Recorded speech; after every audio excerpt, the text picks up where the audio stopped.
That's what's happening in your DNA when you go through the speed of light, when you get that implosion thing happening due to bliss. And that's basically the only way out, and your DNA knows that it's fatal to be stuck below the speed of light, which your doctor doesn't happen to know. So that urge to get through the speed of light and get back to star inhabiting is so deeply genetic that people have religion wars. Ain't it cool? We get to have religion wars. So if you could just create a little education about what a stargate is, what a bliss temple works, and how bliss does create immortality, then the kids wouldn't have to have the dumb wars. So this is the idea, is that we create a teaching here that explains this history, and that's where we're going with the story. So the Akhenaten now has screwed up the checkbook. He has to run for his life because the bankers are chasing him, the Amun-Ra priests. And the succeeding rulers make it illegal to pronounce the word Akhenaten, a crime, Ikhenaten, a crime punishable by death. What? If they do what? If anybody pronounces the name of Akhenaten, they will be killed. Just saying the name is a crime punishable by death. They don't like that. They don't. To say the least. Akhenaten established the religion of one God. That means all of Amun's miscellaneous schizophrenic miracle worship, too many gods around, which was paying for the bankers. So Akhenaten put the bankers out of business. You don't do that, put the bankers out of business. So in the end, Akhenaten, being unable to negotiate, he runs for his life. Of course, he takes the money. If you read the Copper Scrolls, you read the lists of the treasures that Akhenaten swiped when he changed his name to Moses and founded the Essenes. That's what the Copper Scrolls is a list of the money he took, in addition to the Ark of the Covenant, which was the big money, because that's the manufacturing electric source for gold powder. You're going way too fast. Sorry, I'll back up, it's okay. So, Akhenaten is now running for his life. The Amun-Ra priests are after him. The Santorini volcano just went off. There's a big wave coming up the Red Sea. And the Pharaoh is saying, get that guy, get that guy. He took the money in the Ark of the Covenant. They didn't care about the guy so much as the money. But Akhenaten was clever enough to run faster. And so he took his tribe into the hills and he hid. And that's when he was called Moses, which means sons of Moesha. The Moesha has to do with the richness.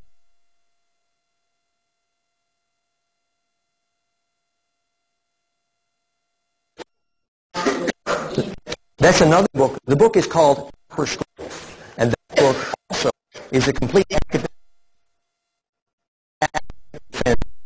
as Moses. Same story. They looked at what areas at that. There's lots of scholarship on this. Yeah. And it's important because suddenly now you see the origin of the Christians is the Essenes. The origins of the Essenes is Moses. The origins of Moses is Egypt. The origins of Egypt is Sumerian. The origin of Sumerian is Anunnaki. Where does the story end? Really? Where does the story fit together? And the story fits together in the quest for how to immortalize the blood called the Holy Grail science. Ta-da! Which is why we're here. So we're here to discover the science of the Grail, right? And the Grail being a name for fractality. Oh, the Grail is a name for fractality. Fractality in the blood. I'm talking about fractal city. Well, when you see the Grail Cup animation, and for our new guests here, as we played that, if you look at the advance of charge into blood, I think I should turn the sound off. Are you hearing all 5 voices? Good. Okay. But the path that charge follows into blood, the DNA being a dodecahedron that's revolved into a helix. And if you animate that path, what we looked at, you've seen these perhaps, the origin of the Holy Grail. The Holy Grail is indeed in the blood. It's a 3-dimensional fractal, which is charge attracting. And it's initiated by human bliss. And when you get enough bliss, the implosion of your DNA goes to completion, and you become a gravity maker. Yes? The charge attraction is just way off, because would have to be the iron element, the Fe, or not? Or am I looking at this totally as three-dimensional, simplistic electricity? Well, is that why we say Fe, Phi, Fo, Fum? Fe, iron? The word for iron is the word for Phi. And they called our red bloods the iron blood, right? So I'm saying, when you said there's a charge to the blood, it's primarily due to the iron aspect. Iron's ability to bond oxygen is so deeply alchemic and sacred. My friend who's doing potassium ferrate now is healing all the waters of the planet. It's a billion-dollar industry. And it's the alchemy of how to get more oxygen bonded to iron, which is the origin of hemoglobin, sometimes called boheme. Get it? Very bohemian comment. Bo means Enki. Heme means blood. So yes, iron is deeply enmeshed in this mystery, and the geometry of what allows iron to bond to oxygen. Oxygen, if you look at it clairvoyantly, is a helix. It looks like a lightning bolt, literally. How are you going to hang on to that? Iron's got the clue. It's strong. And that's a discovery which was almost unique to our planet, because humanoids over there, they were using blue, copper, you know, the Andromedans, the Arcturians. They were hitting on the iron. They didn't hit on the iron. And so we have a potential for more psychokinesis. Know who you are. Right? So we could be a vaccine in these Orion Wars. Yeah, exactly. So what's the connection between, well, you're making a connection blood, the grails in the blood. That's right. That's right. It's a grail, blah, blah, blah. Yeah.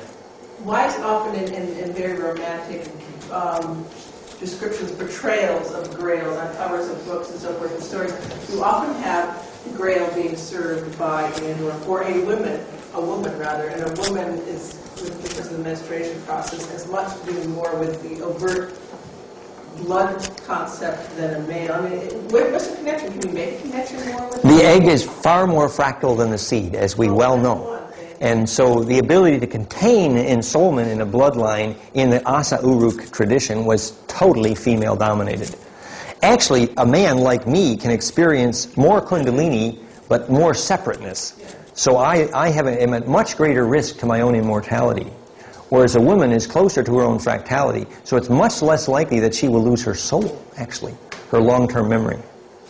So the ability to make Humpty Dumpty's egg work is a female job. And that's why it's a female job.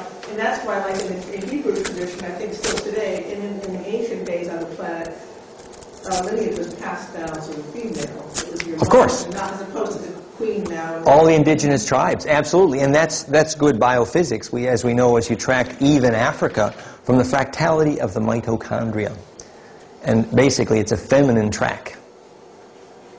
Yeah, so all of the indigenous tribes track to the women appropriately. Yeah.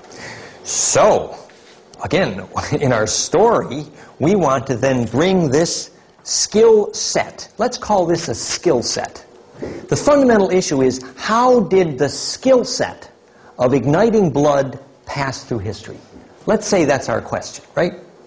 Now, we're suspecting that skill set was primarily associated with the genetic scientist Enki on the Anunnaki expedition here. And so we're seeing how that skill set filters through history, all the while the empire is striking back, you know?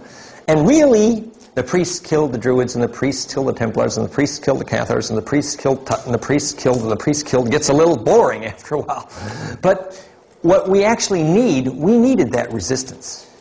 In other words, historically, if you know anything about twinning in science, the half-twinning, in microscopy, you have two planes of polarized light for the Rife microscope. And because one plane of polarized light is deflected and interferes with the virus and then is rotated back into the plane of polarity of the uninterfered with light in the birefringent quartz, the Rife microscope could disobey the law, which says you can't see anything smaller than the wave with which you look. That's an example that twinning provides perspective. This is a deep intuition into the reason for the brothers. It was necessary. I speak from experience. I was born in a town called East of Eden, and my brother is named Michael, and he's a banker. Yeah, just a little, you know. And because I had that older brother,